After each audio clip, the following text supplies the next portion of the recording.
Hello students, this is Shubham Poddar, your mathematics teacher. I hope कि आप सब बहुत अच्छे से हों और कोविड से बचे हुए हों।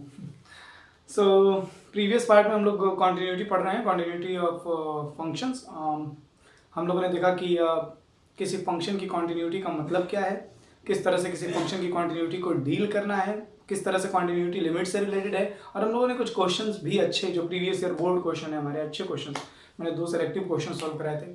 आई होप आपने दोनों लेक्चर्स अटेंड किए हों।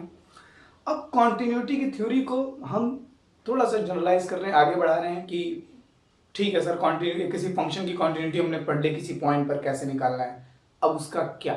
Okay, so today's our topic is algebra of continuous functions at a point. ठीक है, थियोरेटिकली मैं कोशिश करूंगा कि आज का लास्ट लेक्चर हो। देखते हैं।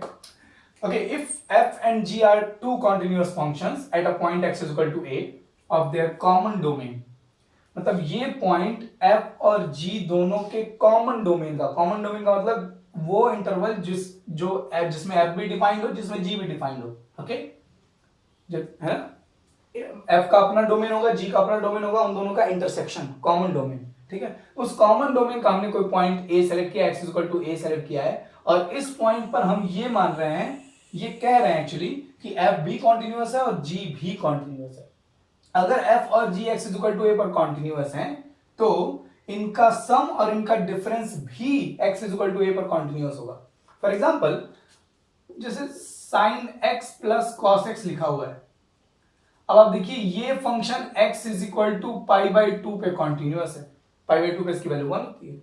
ये फंक्शन भी x is equal to pi by two पर कॉन्टिन्यूअस है। आप साइन का ग्राफ देख लीजिए ना, पाई बाई टू के पास से जब गुजरता है ग्राफ साइन x का, ऐसे करके, है ना, ऐसे करके, तो क्या कहीं जंप या कहीं कोई ब्रेकेज आता है? नहीं। इसका मतलब फंक्शन पाई बाई टू पे क्या, ये तो हर रियल नंबर, ये तो हमेशा कॉन्टिन्यूअस है। cos x भी पाई बाई टू पे कॉन्टिन्यूअस है। अगर दोनों पाई बाई टू पर कॉन्टिन्यूअस है, तो इन दोनों का सम भी पाई बाई टू पर कॉन्टिन्यूअस होगा। ठीक है, इन इन इन चीजों को, ये अगर आप इसको प्रूव करना चाहें तो बड़ी आसानी से प्रूव भी कर सकते हैं। ठीक है, लिमिट्स का यूज करके दो लाइन का प्रूफ है। आप चाहें तो अपनी एनसीईआरटी एक बार प्रूव करके देख सकते हैं। वैसे इनकी प्रूविंग कभी एग्जाम में आएगी नहीं, बट येट अगर आप क्यूरियस हैं कि किस किस बेसिस पर आप ये स्टेटमेंट कह रहे हैं सर, तो आप थोड़ा सा अपनी एनसीईआरटी टेक्स्ट बुक की हेल्प ले सकते हैं। It's quite easy task. Okay, similarly अगर f और g दोनों continuous function x is equal to a पर, तो दोनों का प्रोडक्ट भी कॉन्टिन्यूअस होगा, दोनों का रेशियो भी f अपॉन g भी कॉन्टिन्यूअस होगा। Okay, sorry, provided that g of a is not equal to 0। ये बात बहुत जरूरी है। ठीक है, डिनोमिनेटर वाला फंक्शन जीरो नहीं होना चाहिए। मान लीजिए x is equal to a पर अगर g जीरो हो गया, तो डिनोमिनेटर जीरो हो जाएगा, फिर वो अनडिफाइंड हो जाएगा। तो f बाई g भी कॉन्टिन्यूअस होगा, but g of a zero नहीं होना चाहिए। अच्छा, 1 अपॉन f और 1 अपॉन g, मतलब अगर f कॉन्टिन्यूअस है तो इसका रेसिप्रोकल फंक्शन, g कॉन्टिन्यूअस है तो उसका रेसिप्रोकल फंक्शन भी कॉन्टिन्यूअस होगा x इक्वल टू a पर। And provided that f of a and g of a, मतलब चूंकि ये डिनोमिनेटर में आ गया है, तो fa या ga की वैल्यू जीरो नहीं होनी चाहिए। स्क्वायर, ये सब बातें आप बड़ी आसानी समझ रहे होंगे कि मैं क्यों जीरो होने के लिए मना कर रहा हूं, क्योंकि अगर किसी फंक्शन का डिनोमिनेटर जीरो हो जाता है तो वो फंक्शन अनडिफाइंड हो जाता है। खैर, अगर f कॉन्टिन्यूअस है तो उसका मॉड्यूलस, अगर g कॉन्टिन्यूअस है तो उसका मॉड्यूलस भी कॉन्टिन्यूअस होगा। ओके, मतलब अगर sin x continuous x equal to pi by two पे, तो मॉड ऑफ sin x भी कॉन्टिन्यूअस होगा x equal to pi by two पे। ये वाली बात है। अगर हम फंक्शन में किसी स्केलर k से मल्टीप्लाई कर दें, जैसे मान लीजिए sin x अगर x equal to pi by two पर कॉन्टिन्यूअस है, तो 2 sin x भी x equal to pi by two पे कॉन्टिन्यूअस होगा। ये छोटी छोटी बातें हैं जो न्यूमेरिकल प्रॉब्लम सॉल्व करने में हमारी हेल्प करती हैं। ये छोटी छोटी थ्योरम्स जो हैं, प्रॉपर्टीज जो हैं। ठीक है, अगर f x is equal to a पर कॉन्टिन्यूअस है, तो k इंटू एफ एक्स किसी स्केलर से मल्टीप्लाई करने पर उसकी कॉन्टिन्यूटी पे कोई इफेक्ट नहीं आता है, अगर k is a non zero constant. I hope आपको ये जो 6 पॉइंट्स हैं ये समझ में आया होगा। Just take a screenshot of this. जिन भी स्टूडेंट्स की नोटबुक में पर्सनली चेक करने वाला हूं, उनकी नोटबुक में सारे स्क्रीनशॉट्स होने चाहिए। Just take a screenshot of this. Okay, now next point is, 6 point हम लोगों ने डिस्कस कर दिए। Seventh point is continuity of composition function at a point. मतलब हमारे पास f और g दो फंक्शंस हैं, और वो x is equal to a पर, जो कि उनके कॉमन डोमेन का पॉइंट था, उस पर कॉन्टिन्यूअस है।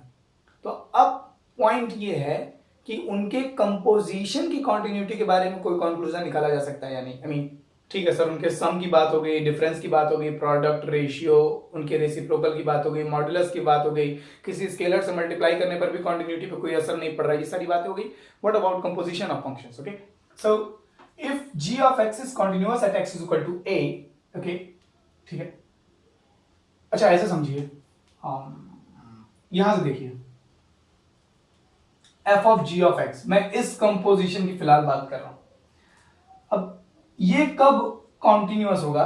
अगर x is equal to a पर g, ये जो अंदर वाला फंक्शन है x is equal to a पर g कॉन्टिन्यूअस हो. एक बात, मतलब x is equal to a के इर्द गिर्द g के ग्राफ में किसी भी तरह का ब्रेकेज ना है. x is equal to a पर जो g का ग्राफ है उसमें किसी तरह का ब्रेकेज ना है, ना a के लेफ्ट से लेकर के a के जस्ट राइट तक फंक्शन कॉन्टिन्यूअस जाए. बस अगर x is equal to a पर g कॉन्टिन्यूअस है, एक point, x is equal to a पर इसका आउटपुट क्या आएगा? g of a. x is equal to a पर इसका आउटपुट g ऑफ a होगा. और ये g ऑफ a f के लिए क्या काम करेगा? इनपुट का काम करेगा, जो कि कंपोजिशन का है ना कॉन्सेप्ट है. तो x is equal to a पर g का आउटपुट है ga, और ये ga f के लिए इनपुट का काम कर रहा है. तो अगर g ऑफ a पर f कॉन्टिन्यूअस हो, देखिए x is equal to a पर g कॉन्टिन्यूअस हो, और फिर g ऑफ a पर, ये किसका काम कर रहा है? ये इनपुट का काम करेगा f के लिए. g ऑफ a पर f कॉन्टिन्यूअस हो, x is equal to a पर ये मान से कॉन्टिन्यूअस हो, g का इनपुट x है तो x is equal to a पर g कॉन्टिन्यूअस हो, और f का इनपुट gx है तो g ऑफ a पर f कॉन्टिन्यूअस हो. अगर ये दोनों बातें होल्ड करती हैं तब ये कंपोजिशन कॉन्टिन्यूअस बनेगी. ओके, सो वही बात लिखी हुई है, g of x is continuous at x is equal to a. अगर g हमारा x is equal to a पर कॉन्टिन्यूअस हो और fx is continuous at x is equal to ga, मेरी a लिखा हुआ है, ठीक है. अब fx जो है हमारा वो g ऑफ a पर कॉन्टिन्यूअस हो, तब ये कंपोजिशन कॉन्टिन्यूअस होगी. इसी तरह से अगर आपसे कोई पूछे कि g of f of x के कॉन्टिन्यूटी के बारे में आप क्या राय देंगे, तो आप कहेंगे x is equal to a पर f का कॉन्टिन्यूअस होना जरूरी है, और फिर f ऑफ a पर g का कॉन्टिन्यूअस होना जरूरी है. अगर ये दोनों बातें होल्ड कर गई, x is equal to a पर f कॉन्टिन्यूअस हो और f ऑफ a पर g कॉन्टिन्यूअस हो, तब ये कंपोजिशन हमारी क्या हो जाएगी? कॉन्टिन्यूअस हो जाएगी x is equal to a पर. ठीक है, फॉर एग्जाम्पल देखिए, है ना, छोड़ो,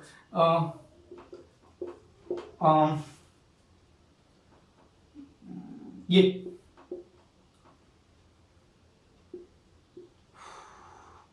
discuss the continuity of this function at x is equals to 2. Random मैंने कोई पॉइंट ले लिया x इक्वल टू 2. क्या ये कॉन्टिन्यूअस होगा? बहुत सारे स्टूडेंट जल्दी जल्दी में देख के बोलते नहीं सर ये कॉन्टिन्यूअस नहीं. क्यों? क्योंकि सर अंदर ग्रेटेस्ट इंटीग्रल पार्ट है.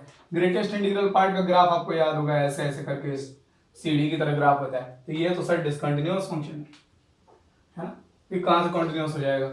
देखिए पूरे इंटरवल में अगर आप देखेंगे तो greatest integral part discontinuous function है. हम यहाँ कॉन्टिन्यूटी पूरे इंटरवल में नहीं देख रहे, हमें बस ये देखना है कि x इज इक्वल टू 2 के इर्द गिर्द greatest integral part of x कैसा है. और सबसे बड़ी बात कि 12th में छोटे छोटे क्वेश्चंस ना, अगर आपके कॉन्सेप्ट क्लियर नहीं है, आप कॉन्सेप्चुअली बिल्डअप नहीं है एकदम अच्छे से, अगर आपका बेस नहीं बना हुआ है, तो छोटे छोटे सवाल आपको बहुत परेशान कर देंगे. और ये उसमें से एक है. ठीक है, कि सर इसमें कहाँ लिमिट लगाएंगे, कैसे सॉल्व करेंगे एंड ऑल दैट. बट आप देखिए, आप दो फंक्शन डिफाइन कीजिए, F X is equal to greatest integral part of X and G of X is equal to modulus of X. दो फंक्शन डिफाइन कीजिए, क्योंकि यहाँ पे ग्रेटेस्ट इंटीग्रल पार्ट भी दिखाई दे रहा है, मॉड्यूलस भी दिखाई दे रहा है. और अगर आप इन दोनों को क्लब करते हैं, कंपोज करते हैं, तो देखिए क्या मैं जी ऑफ एफ ऑफ एक्स को modulus of greatest integral part of x लिख सकता हूं. यहाँ एक्स की जगह एफ एक्स पुट कर दीजिए, तो यहाँ एक्स की जगह जब मैं greatest integral part of x put करूंगा, इस फंक्शन को इसमें प्लग कर दूंगा, कंपोज कर दूंगा, तो ये फंक्शन बन जाएगा. तो एक्चुअली ये फंक्शन इन दोनों फंक्शंस के कंपोजिशन से बना है. F G of F of x है ये. अगर जी एक्स मॉड्यूलस एक्स है और F x greatest integral part of x है, तो ये फंक्शन क्या है? जी ऑफ एफ ऑफ एक्स. अब आप इसी फॉर्मूले से सोचिए, ये बहुत हेल्पफुल होता है. देखिए बिना लिमिट सॉल्व किए हम इस क्वेश्चन को डील कर देंगे. अब ये सोचने वाली बात है, ये f जो है वो x इज इक्वल टू 2 पर कॉन्टिन्यूअस हो. f कौन है sir? Greatest integral part of x. ये फंक्शन, ये अंदर वाला, इसको x इज इक्वल टू 2 पर कॉन्टिन्यूअस होना जरूरी है. तो आप ये सोचिए कि greatest integral part of x, अब इसमें आपको प्रूफ नहीं करना है, 11th एनसीईआरटी में हम लोगों ने फंडामेंटल फंक्शंस के ग्राफ पढ़े हुए हैं। अब उन फंक्शंस को लेकर के मैं लिमिट नहीं लगाऊंगा। 12th के स्टूडेंट कभी भी ये नहीं प्रूव करेंगे कि sine X X is equal to pi by 2 पर कॉन्टिन्यूअस है। अरे यार वो तो फंडामेंटल फंक्शन है हमारे लिए, उन सबके ग्राफ हमारे पास हैं। Identity function, greatest integral part of function x, trigonometric functions हो गए, रेसिप्रोकल फंक्शन हो गया, स्क्वायर फंक्शन हो गया, है ना, सिग्नम फंक्शन हो गया, मॉडुलस फंक्शन हो गया, ये सब फंडामेंटल फंक्शन है। इनकी कॉन्टिन्यूटी के लिए हमें कुछ लिमिट उमिट लगाने की जरूरत नहीं है। हमें ग्राफ याद है कि अरे ये तो सब कॉन्टिन्यूअस है, आप डायरेक्ट ये बात बोलेंगे। Okay, so as we know that greatest integral part of X is continuous at X is equal to 2। देखिए, अरे नहीं यार sorry, X is equal to 2 पर कहां कॉन्टिन्यूअस होता है and X is equal to 2 पर कॉन्टिन्यूअस नहीं होता है। ये 1, ये एक्स इज इक्वल टू 2, तो 2 पर आप देखेंगे तो 2 पर और 2 के राइट में तो कॉन्टिन्यूअस है, लेकिन 2 के लेफ्ट में कॉन्टिन्यूअस नहीं। मैं यहाँ इसको थोड़ा सा सही कर ले रहा हूँ, 2.5 कर लेता हूँ इसको। अब आप देखिए यहाँ 2.5 पर 2 पर यार ये डिसकंटिन्यूअस हो जाएगा, नो डाउट। ओके, मैंने थोड़ा ध्यान नहीं दिया, sorry for that. So x is equal to 2.5 पर अगर आप देखेंगे तो 2.5 पर यहाँ पर x इज इक्वल टू ये 2 है, और 2.5 पर आप देखिए 2.5 पर 2.5 के लेफ्ट में और 2.5 के जस्ट राइट में यहाँ पर फंक्शन का फ्लो बना हुआ है, यहाँ पर किसी तरह की डिसकंटिन्यूटी नहीं है। तो x इज इक्वल टू 2.5 पर fx हमारा क्या होगा, ये हमारा कॉन्टिन्यूअस होगा। एक बात, ठीक है। अच्छा, 2.5 पर x इज इक्वल टू 2.5 पर इसकी वैल्यू क्या आएगी, f की, f of 2.5 is equal to greatest integral part of 2.5, और ये क्या आएगा 2। अच्छा, अब g जो है हमारा g वो f ऑफ a पर, f ऑफ a मतलब f ऑफ 2.5 पर कॉन्टिन्यूअस होना चाहिए, f ऑफ 2.5 मतलब 2 पर। तो g जो है हमारा वो x इज इक्वल टू 2 पर कॉन्टिन्यूअस होना चाहिए। तो gx हमारा मॉड्यूलस x है। मॉड्यूलस x का ग्राफ याद कीजिए, ऐसे बनता है। क्या ये x इज इक्वल टू 2 पर कॉन्टिन्यूअस नहीं है? ये तो हर जगह कॉन्टिन्यूअस है। तो इसका मतलब फाइनली क्या है, इसकी आप क्या कंक्लूजन देंगे, सिंस, ऐसे लिखेंगे ना, since fx is continuous at x is equals to 2.5 and f of 2.5 is equals to 2 and g of x is continuous at f of 2.5, that is x is equal to 2। f of 2.5 क्या है, 2 आ रहा है। hence g of f of x मतलब modulus of greatest integral part of x will be continuous at x is equals to 2.5। बिल्कुल simple. देखिए, ना तो limit use हुई ना कुछ, और हमने ये बता दिया कि ये फंक्शन हमारा कॉन्टिन्यूअस है। क्यों? क्योंकि हमने ये प्रॉपर्टी यूज की है। सो आप चाहें तो ये प्रॉपर्टी और एक साथ में ये क्वेश्चन आप अपनी नोटबुक पे लिख सकते हैं। Just take a screenshot of this. Okay, so now we will talk about continuity of a function in an open interval. ठीक है, अभी तक हम लोग कॉन्टिन्यूटी में जो कुछ भी डिस्कस कर रहे थे वो किसी पर्टिकुलर पॉइंट पे डिस्कस कर रहे थे, है ना। x इज इक्वल टू 2 पर, x इज इक्वल टू पाई पर, मतलब किसी डोमेन के किसी पर्टिकुलर पॉइंट पर हम कॉन्टिन्यूटी चेक कर रहे थे। ठीक है, कि इस पॉइंट के लेफ्ट में कैसा है, इस पॉइंट के राइट में कैसा है ना, इस पॉइंट पर फंक्शन का आउटपुट क्या है, इसके लेफ्ट में आउटपुट क्या है, इसके राइट में आउटपुट, मतलब हम किसी पर्टिकुलर पॉइंट पे कॉन्टिन्यूटी देख रहे थे।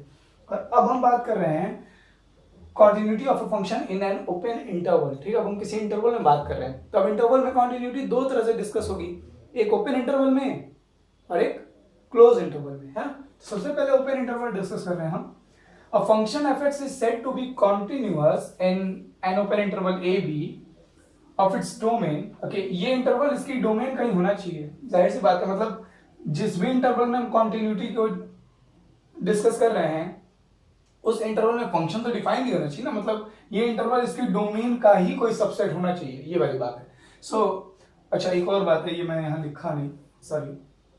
ये a और b जो है ये कोई भी फाइनाइट नंबर होने चाहिए, है ना। फाइनाइट नंबर मतलब जैसे -2 to 5, 1 to 3, इस तरह से कोई फाइनाइट नंबर होना चाहिए। इन्फिनिटी ना लिखा हो, अगर माइनस इन्फिनिटी से प्लस इन्फिनिटी लिख दिया तब तो आप पूरी नंबर लाइन पर आप चेक कर रहे हैं, एवरीवेयर कॉन्टिन्यूटी की बात कर रहे हैं। फिलहाल मैं यहाँ डिस्कस कर रहा हूँ कि डोमेन के किसी पर्टिकुलर इंटरवल में, अब डोमेन के किसी पर्टिकुलर इंटरवल में अगर हम देख रहे हैं तो वो इंटरवल फाइनाइट होना चाहिए, मतलब ये जो एंड पॉइंट होंगे ये कोई फाइनाइट नंबर होगा इस तरह से। So function is said to be continuous in an open interval a to b if it is continuous at every point of a to b। मतलब इस ओपन इंटरवल a और b के बीच में जितने भी पॉइंट्स हैं जो कि इनफाइनाइटली मेनी पॉइंट्स होंगे, उन सारे पॉइंट्स पर अगर फंक्शन कंटीन्यूअस है तब हम कहेंगे कि yes the function is continuous in the open interval a। अब ये बात आ जाएगी सर अगर इनफाइनाइटली मेनी पॉइंट्स है तो कैसे डिस्कस होगा, हर पॉइंट पे लिमिट निकालनी पड़ेगी कैसे, तब तो हम खत्म ही नहीं करते। तो ऐसा कुछ नहीं है, जस्ट कंसीडर अ क्वेश्चन। ठीक है, मैंने एक बड़ा सिंपल सा एग्जांपल लिया है, fx is equal to x square when x is from 0 to 1 and fx is equal to 2x minus 1 when x is from 1 to 2। और हमको ये देखना है कि ये कॉन्टिन्यूअस है कि नहीं 0 से 2 इस ओपन इंटरवल में, 0 से 2 में ये कॉन्टिन्यूअस है या नहीं है, हमको ये चेक करना है। तो ये यहां बात किसी पर्टिकुलर पॉइंट पर नहीं हो रही है, यहां बात हो रही है ओपन इंटरवल में। इंटरवल में कॉन्टिन्यूटी बोर्ड एग्जाम में आ जाती है कई बार, लेकिन इनको डील करना बड़ा आसान होता है, इसमें लिमिट्स वगैरह लगानी नहीं पड़ती ज्यादा। ठीक है, देखिए आपको समझ में आ जाएगी बात। तो यहां पर साफ है कि यहां हमको किसी पर्टिकुलर पॉइंट पे कॉन्टिन्यूटी नहीं चेक करनी है, बल्कि हमको ओपन इंटरवल में कॉन्टिन्यूटी चेक करनी है कि ये फंक्शन जो कुछ भी डिफाइंड है ये इस ओपन इंटरवल में कॉन्टिन्यूअस है या नहीं। उसके लिए हमको ये देखना है कि 0 से 2 के बीच में जितने भी पॉइंट्स हैं उन सारे पॉइंट्स पर ये फंक्शन हमारा कॉन्टिन्यूअस हो। इस फंक्शन के स्ट्रक्चर पर अगर हम ध्यान दें तो ये फंक्शन 0 से 1 के बीच में एक्स स्क्वायर की तरह बिहेव कर रहा है और 1 से 2 के बीच में 2x माइनस 1 की तरह बिहेव कर रहा है। अगर मैं एक रफ स्केच इसका बनाने की कोशिश करूं, ये x इज इक्वल टू 0, ये x इज इक्वल टू 1 और ये x इज इक्वल टू 2, इस तरह से 0 से 1 के बीच में, मतलब 0 पर फंक्शन डिफाइंड नहीं है। देखो 0 पे इक्वल टू का साइन ही लगा हुआ है, 0 से आगे फंक्शन डिफाइंड है। तो 0 पे मैं बनाऊंगा ओपन इंटरवल,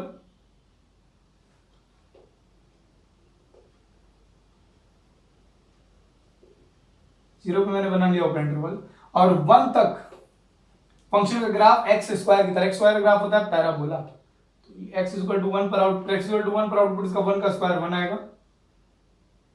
यहां पर x इक्वल टू 1 के बराबर जब x है तब यहां से आएगा आउटपुट, जब x 1 के बराबर है तो आउटपुट क्या आएगा, 2 1 ज़ा 2 माइनस 1 1 आएगा। तो x इक्वल टू 1 पर आउटपुट हमारा 1 है, और 1 के ठीक पहले आउटपुट यहां से आ रहा है जो कि 1 ही आएगा। तो ये ग्राफ ऐसे जाएगा पैराबोला होते हुए। देखिए तो ग्राफ बनाने की जरूरत नहीं है, मैं बस डिस्कस कर रहा हूं, ग्राफ एग्जाम में आपको नहीं बनाना है ये सब, मैं बस डिस्कस कर रहा हूं, बिना ग्राफ बनाए भी काम हो जाएगा। अच्छा, चूंकि ये पैराबोला है, पैराबोला हर जगह कंटीन्यूअस होता है, आपको एक्स स्क्वायर का ग्राफ याद ही है, पैराबोलिक होता है और वो हमेशा कंटीन्यूअस होता है, उसमें कहीं मार्कर उठाने की जरूरत नहीं पड़ती। 2x माइनस 1 ये एक स्ट्रेट लाइन है, 2x माइनस 1 लीनियर फंक्शन है ये, और लीनियर फंक्शन भी हर जगह कंटीन्यूअस होता है। अगर इसकी बात करें तो ये एक स्ट्रेट लाइन होगा जो है ना एक्स एक्सिस को कट कर रहा है 1/2 पर, और ये स्लोप बनाता हुआ जाएगा, ऑब्ट्यूज स्लोप बनाएगा।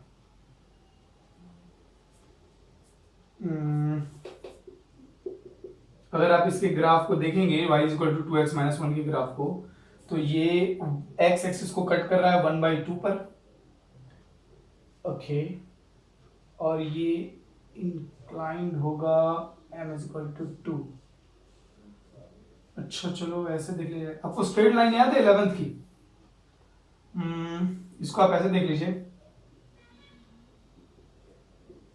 2x minus Y is equal to 1, ठीक है, और इसको 2 से डिवाइड कर दीजिए दोनों साइड, यहाँ आ जाएगा 1/2। ये 2 से डिवाइड नहीं करना, मतलब ये 2 को हम अपॉन में ले जा रहे हैं, 1/1 y/1 इज इक्वल टू 1, इसको प्लस बना लीजिए, इसको माइनस कर लीजिए, मतलब x को काट, x एक्सिस पे 1/2 का इंटरसेप्ट बना रहा है और y पे -1 का, x एक्सिस पे 1/2 का और y पे -1 का। मतलब ये लाइन कुछ इस तरह से जा रही है,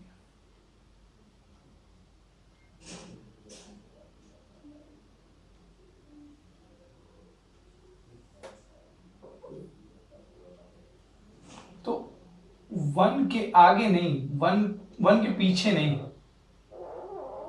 1 के आगे हमको स्ट्रेट लाइन मिल रही है इस तरह की। यहां तक पैराबोला आया है और इसके बाद एक स्ट्रेट लाइन चली गई है। यहां तक ग्राफ पैराबोलिक है और इसके बाद एक स्ट्रेट लाइन चली गई है। कहां तक गई है? 2 के पहले तक। ये x इक्वल टू 2 है, यहां तक जाएगा, x इक्वल टू 2 तक जाएगा। इसको और नजदीक बना लो यार, ठीक है। 2 पर x इक्वल टू 2 पर, x इक्वल टू 2 पर क्या आउटपुट है हमको नहीं मालूम है, क्योंकि यहाँ इक्वालिटी की साइन नहीं लगी, तो मैं 2 पर ओपन इंटरवल बना दे रहा हूं। ये x इक्वल टू 1 है, 1 पर आउटपुट हमारा 1 आ रहा है, और ये x इक्वल टू 2 है, 2 पर ओपन सर्कल बना हुआ है। 2 पर आउटपुट क्या हमको नहीं मालूम, 0 पर आउटपुट क्या हमको नहीं मालूम। तो अगर अब हम ग्राफ को एनालाइज करें थोड़ा सा, तो 0 से 1 के बीच में ग्राफ देखिए आप, ओपन इंटरवल में हमको देखना है 0 के आगे और 2 के पहले। 0 पर देखिए आप, 0 पर फंक्शन कॉन्टिन्यूअस नहीं है, 0 के लेफ्ट में ग्राफ ही नहीं बना हुआ है, डिसकंटिन्यूअस है। लेकिन 0 के आगे, जैसे ही 0 के आप आगे बढ़े, आपको ग्राफ मिलना शुरू हो जाएगा, शुरू हो जाएगा, शुरू हो जाएगा, और चलता रह रहा है, चलता रह रहा है, और 2 के पहले तक ग्राफ है। मतलब ये फंक्शन 0 से 2 तक कॉन्टिन्यूअस है। 0 पर नहीं है, 0 पर और 2 पर, यहां क्लोज इंटरवल की बात तो हो नहीं रही, ओपन इंटरवल की बात हो रही है। मतलब 0 से 2 के बीच में हर पॉइंट पर आपको कुछ ना कुछ आउटपुट मिलेगा, हर पॉइंट पर फंक्शन में कहीं भी, फंक्शन की ग्राफ में किसी भी तरह का ब्रेकेज नहीं है। ओके, अब एक तो बात ये हो गई, अब आप चाहें तो इसका स्क्रीनशॉट ले सकते हैं। एक तो बात ये हो गई कि आप ग्राफ से कैसे उसको डिस्कस करें, और एक ऐसे भी आप देखिए बिल्कुल बेसिक से दो बातें कह सकते हैं। सबसे पहला पॉइंट ये कि 0 से 1 के बीच में फंक्शन पैराबोलिक फंक्शन की तरह बिहेव कर रहा है, क्वाड्रेटिक फंक्शन की तरह बिहेव कर रहा है, और ये हर जगह कॉन्टिन्यूअस होता है। एक्स स्क्वायर ग्राफ याद कीजिए, जब ये हर जगह कॉन्टिन्यूअस है तो 0 से 1 के बीच में भी कॉन्टिन्यूअस होगा, और 1 से 2 के बीच में फंक्शन एक लीनियर फंक्शन की तरह बिहेव कर रहा है। लीनियर फंक्शन स्ट्रेट लाइन, वो भी हर जगह कॉन्टिन्यूअस होता है, तो 1 से 2 के बीच में भी कॉन्टिन्यूअस होगा। मतलब 0 से 1 के बीच में भी फंक्शन जिसके भी तरह है, 0 से 1 के बीच में फंक्शन का स्ट्रक्चर ऐसा है, और ये 0 से 1 के बीच में कॉन्टिन्यूअस है। 1 से 2 के बीच में फंक्शन का स्ट्रक्चर ऐसा है, और ये 1 से 2 के बीच में कॉन्टिन्यूअस है। 0 और 2 पर हमको कॉन्टिन्यूटी चेक ही नहीं करनी, क्योंकि यहां ओपन इंटरवल लिखा हुआ है। अब डाउट आ रहा है 1 पर, 1 पर डाउट आ रहा है, क्योंकि 1 पर फंक्शन का बिहेवियर चेंज हो रहा है। 1 के पहले फंक्शन ऐसा था, 1 के आगे फंक्शन ऐसा हो जा रहा है। तो हम लोग 1 पर चेक करेंगे कंटिन्यूटी या डिसकंटिन्यूटी। कहां चेक करेंगे? 1 पर। 0 से 1 के बीच में कोई डाउट नहीं है, 0 से 1 के बीच में तो हर जगह कंटिन्यूअस है, क्योंकि फंक्शन पैराबोला है, एक्स स्क्वायर है, और ये हर जगह कंटिन्यूअस होता है। 1 से 2 के बीच में भी कोई डाउट नहीं है, क्योंकि ये लीनियर फंक्शन हर जगह कंटिन्यूअस है। हमको बस ये देखना है कि जब एक्स स्क्वायर से x इक्वल टू 1 पर, जब ये एक्स स्क्वायर से 2x माइनस 1 हो रहा है, पैराबोलिक फंक्शन से लीनियर फंक्शन में कन्वर्ट हो रहा है, तो क्या कहीं मार्कर उठ तो नहीं रहा, क्या कहीं किसी तरह की डिसकंटिन्यूटी तो नहीं आ रही? तो ये अगर आपको चेक करना है तो आप चेक करेंगे, check the continuity of fx at x is equal to 1। और कैसे चेक करना है x is equal to 1 पे? अब ये तो पॉइंट वाली बात हो गई, पॉइंट पर कैसे कंटिन्यूटी चेक करते थे? Limit x tends to 1 f of x must be equal to f of 1। x is equal to 1 पर फंक्शन की वैल्यू और x is equal to 1 पर फंक्शन की लिमिटिंग वैल्यू दोनों बराबर होनी चाहिए। लिमिटिंग वैल्यू का मतलब प्लस वाली 1 के राइट साइड वाली और 1 के लेफ्ट साइड वाली, ये लिमिट और f of 1, ये तीनों आपस में बराबर होना चाहिए, ये दोनों एग्जिस्ट करना चाहिए और ये तीनों आपस में इक्वल होना चाहिए। तो देख लीजिए 1 के लेफ्ट में फंक्शन ऐसे बिहेव कर रहा है, 1 के जस्ट ये लिमिट 1, ये वाली वैल्यू एक्स स्क्वायर से आएगा, 1 की यहां पर वैल्यू 1 पुट की, 1 का स्क्वायर 1 आ रहा है, तो ये लिमिट कहां आएगी? 1 आएगी। मैं ये मान करके चल रहा हूं कि आपकी 11th की लिमिट अच्छी है, और ये तो बिल्कुल देख करके बता सकते हैं कि 1 के ठीक पहले इस फंक्शन की लिमिटिंग वैल्यू क्या आएगी? 1 आएगी। यहां देखिए 1 प्लस पर, 1 के ठीक आगे फंक्शन, 1 प्लस का मतलब 1 के ठीक आगे फंक्शन कैसा बिहेव कर रहा है? इस पर, इस तरह।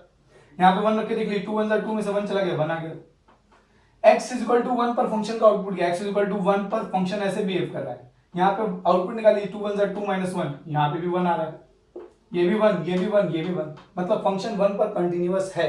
अब देखिए 0 से 1 के बीच में हर पॉइंट पे कंटिन्यूअस था, 1 से 2 के बीच में भी हर पॉइंट पे कंटिन्यूअस था, 1 पर भी कंटिन्यूअस है, इसका मतलब 0 से 2 के बीच के हर पॉइंट पर कंटिन्यूअस है, इसलिए आप लिखेंगे hence the function is continuous in this open interval.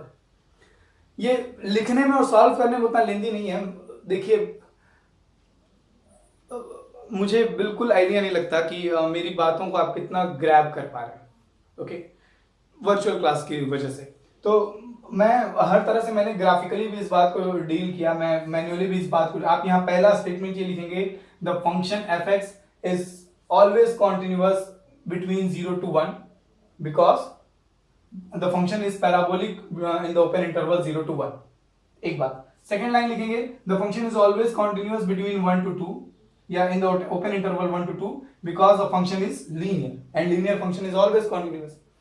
तो 0 से 1 के बीच के सारे पॉइंट पे कंटिन्यूअस हो गया, 1 से 2 के बीच में सारे पॉइंट पे कंटिन्यूअस हो गया। डाउट था 1 पर, 1 पे हमने लिमिट निकाल करके देख ली, 1 पर भी कंटिन्यूअस निकल गया, इसका मतलब ये 0 से 2 तक हर जगह कंटिन्यूअस है।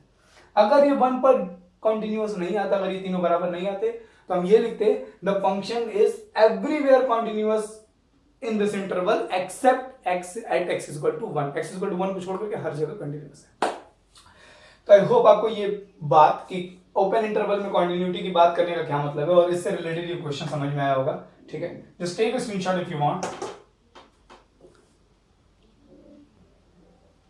Okay, so now we will talk about continuity of a function in a closed interval. ठीक है, अभी हमने ओपन इंटरवल में बात की, अब हम क्लोज इंटरवल पे बात कर ले रहे हैं। तो देखिए ओपन इंटरवल में हम कंटिन्यूटी सिर्फ तभी डिस्कस कर सकते हैं जब हमको क्लोज इंटरवल का हिसाब किताब मालूम हो। ठीक है, अभी आपको समझ में आएगा। अब यहां ये बात हो रही है क्लोज इंटरवल में कंटिन्यूटी का मतलब क्या है, ए से लेकर के अब ये x इक्वल टू ए, ये x इक्वल टू बी, और ये फंक्शन का ग्राफ है x इक्वल टू ए से x इक्वल टू बी तक। ठीक, ऐसा समझिए। अब क्या आप कंटिन्यूटी का मतलब, अब देखिए अगर आपको क्लोज इंटरवल में ए से बी तक क्लोज इंटरवल में चेक करना है तो आप ए के पीछे की बात नहीं करेंगे, ए के पीछे फंक्शन एग्जिस्ट करता है कि नहीं करता है, कॉन्टिन्यूअस है डिसकंटिन्यूअस है, वी डोंट केयर, हमें नहीं मतलब है पीछे क्या है, हमें मतलब ये कि ए से शुरू करते हुए ए पर और ए के राइट साइड में और फिर इसके आगे बी पर और बी के लेफ्ट साइड में और फिर इसके पीछे ये फ्लो बना हुआ है कि नहीं। यहां मतलब कहने का मतलब ये है, सबसे पहली चीज तो ए और बी को, एक बार ए और बी को तो एक्सक्लूड कर दीजिए आप 1 मिनट के लिए। ए और बी के बीच में हर पॉइंट पे फंक्शन कंटिन्यूअस हो, है मतलब हर जगह कहीं पर भी ब्रेकेज ना आए। मतलब पहला पॉइंट ये कि f x must be continuous on open interval a to b. एक बात तो ये कि ए और बी के बीच में ओपन इंटरवल में ये मतलब ए से बी के बीच में हर पॉइंट पर फंक्शन कंटिन्यूअस हो। दूसरा, ए पर जहां तक की बात है, अब हम क्लोज इंटरवल की बात करें तो मुझको ए पर कंटिन्यूटी चेक करनी पड़ेगी। ओपन इंटरवल में ए पर कंटिन्यूटी चेक करने की जरूरत नहीं थी, मगर क्लोज इंटरवल में हमको एक्सट्रीम पॉइंट्स पर भी कंटिन्यूटी डिस्कस करनी है।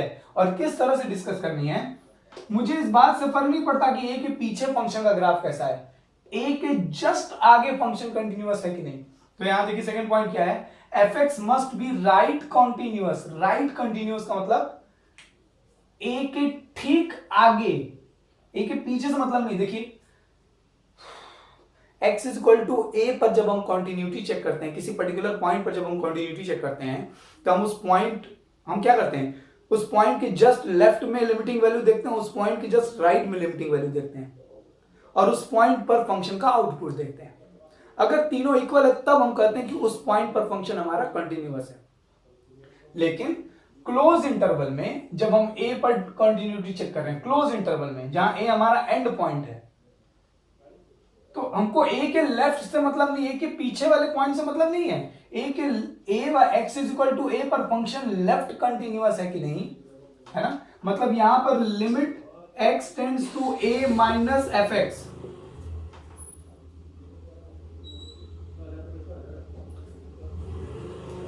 एक मिनट यार, okay, limit x tends to a minus f x ये एग्जिस्ट करता है या नहीं करता है, इससे हमें मतलब नहीं है। ए के लेफ्ट में फंक्शन की क्या एग्जिस्टेंस है, क्या बिहेवियर है, हमें उससे मतलब नहीं है। हमें मतलब है x is equal to a पर और उसके ठीक आगे। तो यहां इसीलिए सेकंड पॉइंट लिखा है f x must be right continuous on x is equal to A, मतलब ये वाली वैल्यू, ये limiting value x is equal to A पर फंक्शन का आउटपुट और x is equal to A के जस्ट आगे फंक्शन का आउटपुट, जस्ट आगे, है ना, बिल्कुल a के नेबरहुड पॉइंट पर, a के ठीक आगे वाले पॉइंट पर। वो हम बोल नहीं सकते, बता नहीं सकते, बट इसीलिए तो लिमिट का इस्तेमाल करते हैं। ये दोनों इक्वल होनी चाहिए। अगर ये दोनों इक्वल है इसका मतलब फंक्शन एक पर राइट कंटिन्यूअस है। राइट कंटिन्यूअस का मतलब a से शुरू करते हुए फंक्शन राइट में आगे ग्राफ बढ़ जा रहा है ना। यहाँ a से शुरू करते हुए x is equal to A पर आउटपुट मिला, उसके बाद जंप नहीं खा रहा है, a के बाद फंक्शन शुरू हो जा रहा है, ग्राफ शुरू हो जा रहा है। x is equal to A पर आउटपुट मिला f ऑफ a, और इसके आगे अगर ये f ऑफ a हुआ और अगर ये लिमिट एग्जिस्ट कर रही है और इसके बराबर है तो इसका मतलब फंक्शन यहीं से आगे बढ़ रहा है। अगर ये दोनों बराबर नहीं है तो इसका मतलब हमको ऊपर नीचे जाना पड़ेगा, आगे पीछे भी जाना पड़ सकता है, पेन उठानी पड़ जाएगी। लेकिन अगर ये दोनों बराबर है, a के ठीक आगे और f ऑफ a की वैल्यू इक्वल है, तो मुझको यहां पर का output just x is equal to a का आउटपुट और x is equal to a के आगे का आउटपुट दोनों चूंकि बराबर है तो फंक्शनल ग्राफ आगे बढ़ता हुआ नजर आएगा। यानी कि फंक्शन को हम कहेंगे a पर फंक्शन हमारा राइट कंटिन्यूअस है। सिमिलरली जब हम सेकेंड एंड पॉइंट की बात करते हैं b पर, तो b के आगे फंक्शन का नेचर कैसा है हमें उससे मतलब नहीं है, हमें मतलब है b के लेफ्ट कंटिन्यूटी से। fx must be left continuous on x equal to b। Left continuous का मतलब b पर लेफ्ट से। देखिए b यहां पर हमको limit x tends to b plus f of x ये नहीं निकालना, इससे कोई मतलब नहीं है। b के आगे फंक्शन की लिमिटिंग वैल्यू क्या है, नहीं मतलब x is equal to b पर फंक्शन का आउटपुट और x is equal to b के ठीक लेफ्ट में फंक्शन का आउटपुट, ये दोनों बराबर होना चाहिए, है ना। मतलब a पर राइट कॉन्टिन्यूअस हो, b पर लेफ्ट कॉन्टिन्यूअस हो और a और b के बीच के सारे पॉइंट पर कॉन्टिन्यूअस हो, तब हम कहेंगे कि फंक्शन इस ओपन इस क्लोज इंटरवल में कंटिन्यूअस है। इन सब पर बहुत परेशान नहीं होना है। देखिए आप लोगों को ये लग सकता है कि यहां मायने ये नहीं रखता है क्वेश्चन कैसे लगाएंगे, हमेशा जनरली बच्चों के दिमाग में ये रहता है कि ये सब क्या पढ़ा रहे हैं, कैसे किस टाइप का क्वेश्चन आता है। यही सबसे खराब मेंटालिटी, किस टाइप का क्वेश्चन आता है। एक्चुअली आप थ्योरी में प्रेजेंट ही नहीं होते हैं। आप समझने की ये कोशिश कीजिए कि कॉन्टिन्यूटी है क्या, ओपन किसी पॉइंट पर कॉन्टिन्यूटी क्या है, किसी ओपन इंटरवल में कॉन्टिन्यूटी क्या है और किसी क्लोज इंटरवल में कॉन्टिन्यूटी क्या है। जब आप इस बात को समझेंगे, तब जब ये आप कॉन्सेप्ट समझ जाएंगे, तो जब क्वेश्चंस हमारे सामने आएंगे तो हम उनको किस तरह से डील करना है सिचुएशन के अकॉर्डिंग वो सब। अब जाहिर सी बात है कि अगर मैं ओपन इंटरवल में चेक कर रहा हूं तो ए और बी के बीच में तो इनफाइनाइटली मेनी पॉइंट होंगे, तो मुझे हर पॉइंट पे कॉन्टिन्यूटी थोड़ी निकालनी है, ऐसा सवाल नहीं आता है। वो ऐसा ही फंक्शन देगा जो ऑब्वियसली हमको नोन हो, मालूम हो कि वो ए और किसी ओपन इंटरवल में हमेशा कॉन्टिन्यूअस। जैसा कि मैंने एक एग्जांपल भी दिया था, हमने वहां लिमिट लगाई थी, इससे पहले क्वेश्चन में हमने वहां लिमिट नहीं लगाई थी, है ना। एक्स स्क्वायर था जिसका हमें मालूम है कि वो हमेशा कॉन्टिन्यूअस, एक लीनियर फंक्शन था जिसका हमें मालूम है वो हमेशा कॉन्टिन्यूअस है। यूज योर सेंस, है ना, आप जो आपकी नॉलेज है मैथ्स की और जो आपका कॉमन सेंस आप यूज करेंगे, बट आप तब यूज कर पाएंगे जब आप कॉन्सेप्चुअली स्ट्रांग होंगे। सो मेक श्योर कि आप, आई होप आपको ये बात समझ में आई हो कि राइट कॉन्टिन्यूटी क्या है, लेफ्ट कॉन्टिन्यूटी क्या है। इनकेस अगर आपको कहीं कोई पॉइंट नहीं समझ में आए तो हमेशा से मैं कहता हूं कहीं कोई बात आपको नहीं समझ में आती है, आप टाइम स्पेसिफाई कर दीजिए कि सर इतने मुझकर इतने मिनट पर इतने सेकंड पर आपने जो बोला वो नहीं समझ में आया, आपको कोई पॉइंट नहीं समझ, कोई टॉपिक नहीं समझ में आया, कमेंट कर दीजिए। मैं आने वाले लेक्चर में उसे जरूर ऐड कर दूंगा या चैप्टर एंड होने के बाद उसे ऐड कर दूंगा कि भाई ठीक है, ओके। बट आई होप आपको ये बात समझ में आ रही होगी कि मैं क्या कह रहा हूँ। ओपन इंटरवल में कॉन्टिन्यूटी का क्या मतलब है और क्लोज इंटरवल में कॉन्टिन्यूटी का क्या मतलब है। Just take a screenshot of this. Okay, so finally we have some important observations. These observations are very important while we solve problems. First point is a function which is continuous on entire number line minus infinity से plus infinity तक, पूरी number line पर, किसी particular interval में नहीं, किसी particular domain में नहीं, किसी कंजेस्टेड एरिया में नहीं, इंटायर नंबर लाइन पर जो फंक्शन कंटिन्यूअस है उसे हम कहेंगे everywhere continuous function. Okay, first line is very important. अगर कहीं क्वेश्चन कहीं लिखा हुआ show that the function is everywhere continuous, तो इसका मतलब आपको माइनस इन्फिनिटी से प्लस इन्फिनिटी तक पूरा कंसीडर करते हुए जस्टिफाई करना है। Second point, polynomial functions. Polynomial functions में कौन कौन, आइडेंटिटी फंक्शन आता है, कांस्टेंट फंक्शन आता है, क्वाड्रेटिक फंक्शन, पैराबोलिक फंक्शन जिसे कहते हैं, cubic function, by quadratic function, ये सब पॉलिनोमियल में आएंगे। पॉलिनोमियल फंक्शंस, sin x का ग्राफ याद कीजिए, cos x का ग्राफ याद कीजिए, मॉड्यूलस फंक्शन का ग्राफ याद कीजिए। ये सब एक्सपोनेंशियल फंक्शन लिखा हुआ है, ये अभी आप आने वाले सिलेबस में पढ़ेंगे, इसी चैप्टर में आगे पढ़ेंगे, मैंने यहाँ लिख दिया है, ठीक है। अभी आप इसको इग्नोर कर सकते हैं। tan इनवर्स x का ग्राफ याद कीजिए, है ना। cot इनवर्स x का ग्राफ, tan इनवर्स x का ग्राफ याद कीजिए, cot इनवर्स x का ग्राफ याद कीजिए। ये सब इंटायरली पूरे नंबर लाइन पर फैले हुए, ठीक है, पूरे नंबर लाइन पर ये फैले हुए, ये एवरीवेयर कंटिन्यूअस कहलाएंगे, क्योंकि माइनस इंटी से प्लस इंटी तक पूरा हर जगह इनका ग्राफ एग्जिस्ट करता है, हर पूरा कंटिन्यूअस है। Third point, sine inverse x graph, ये सब लर्न करने की चीज नहीं। अगर आपको दिमाग में ग्राफ होगा साइन इनवर्स एक्स का ग्राफ फ बनता था, मैंने बताया तो उल्टा फ बनाया जाता है ना, ऐसे ग्राफ आता है इसका, ठीक है, अगर आपको याद हो तो। cos इनवर्स एक्स का ग्राफ 0 के ऊपर 0 से पाई के बीच में होता है। sec इनवर्स एक्स का, cosec inverse x, sec x का ग्राफ याद कीजिए, cosec x, tan x, cot x का ग्राफ याद कीजिए। एंड ये लॉगरिथमिक फंक्शन है log x, इसको भी अभी आप स्किप कर दीजिए, इसी चैप्टर में हम लोग एक्सपोनेंशियल और लॉगरिथमिक फंक्शन के बारे में पढ़ेंगे। ये सारे फंक्शंस अपनी डोमेन्स में, इसको यहां हम ये नहीं कहेंगे कि ये एवरीवेयर कंटिन्यूअस है। साइन इनवर्स एक्स का ग्राफ याद कीजिए, ये हर जगह थोड़े कंटिन्यूअस है, ये तो बस, है ना, आपको याद होगा इसकी डोमेन कहां से कहां तक है ना, ये -1 से 1 के बीच में ही कंटिन्यूअस है, ठीक है। cos इनवर्स x -1 से 1 के बीच में ये सारे फंक्शंस अपनी अपनी रिस्पेक्टिव डोमेन्स में ही कंटिन्यूअस हैं। इनको हम एवरीवेयर कंटिन्यूअस नहीं कह सकते। इन फंक्शंस को मैं एवरीवेयर कंटिन्यूअस कहूंगा, लेकिन इन फंक्शंस को मैं एवरीवेयर कंटिन्यूअस नहीं कहूंगा, ये अपनी डोमेन्स में कंटिन्यूअस है। तो इनको रटने की जरूरत नहीं है, आपको ग्राफ बस ध्यान में होना चाहिए कि इनके ग्राफ क्या, ग्राफ देख करके आपको समझ में आ जाएगा। जिस फंक्शन का ग्राफ आप बिना पेन उठाए माइनस इंटी से प्लस इंटी तक बना दें, उसे आप एवरीवेयर कंटिन्यूअस कहेंगे। जो किसी पर्टिकुलर डोमेन में ही ग्राफ बन रहा है, उसे हम उस डोमेन में कंटिन्यूअस कहेंगे। तो आई होप आपको continuity at a point, continuity in an open interval, continuity in a close interval, everywhere continuity, everywhere continuous function, और ये दोनों पॉइंट अच्छे से समझ में आए होंगे। अपनी NCERT, exemplar, side book, R D Sharma, R S Agrawal, जो भी आप बुक सॉल्व कर रहे हैं, क्वेश्चन सॉल्व कीजिए कंटिन्यूटी पर, कंपटीशन के क्वेश्चन सॉल्व कीजिए, लिमिट अच्छी होनी चाहिए। और जहां आपको प्रॉब्लम हो रही है, जो भी डाउट हो आपके, प्लीज पूछिए। कंटिन्यूटी वाला टॉपिक हमारा कंप्लीट होता है थ्योरेटिकली। अगर आपके डाउट्स आएंगे तो मैं एक लेक्चर और ले लूंगा, डिपेंड्स अपॉन कि lecture, number of lectures depend करेंगे कि आपके क्वेश्चंस कितने हैं।